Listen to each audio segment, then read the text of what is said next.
Ecclesiastes 3 verse 1 says, "Everything on earth has its own time and its own season. This includes our maturity."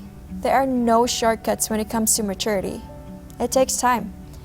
And although we often sit around and worry about how fast we are growing in Christ, God is more concerned with how we grow. He is concerned with the strength of our faith rather than the swift growth of our faith. Why does this process take so long? If He wanted, God could instantly make us into the man or woman of God we want to be. But God doesn't work like that.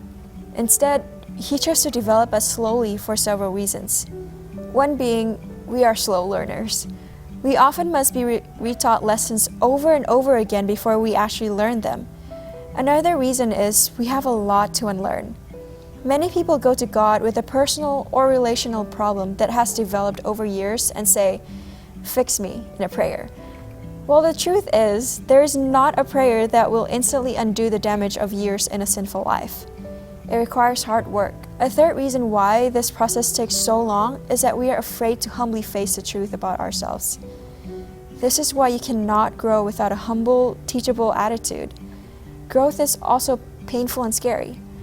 There is no growth without change, and change means fear or loss. And there is no loss without pain.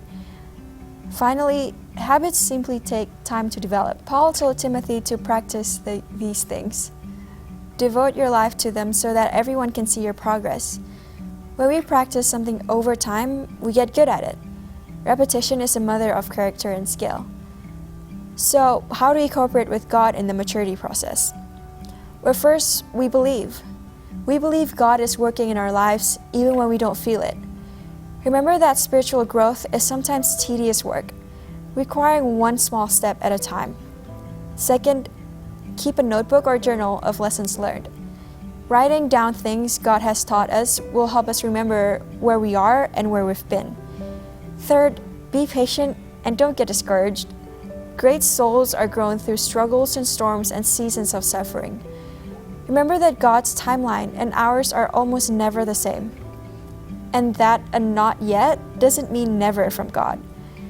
Remember, there are no shortcuts to maturity. Think about Philippians 1 verse 6. God begun doing a good work in you, and I am sure He will continue it until it is finished when Jesus Christ comes again. In what areas of your spiritual growth do you need to be more patient and persistent?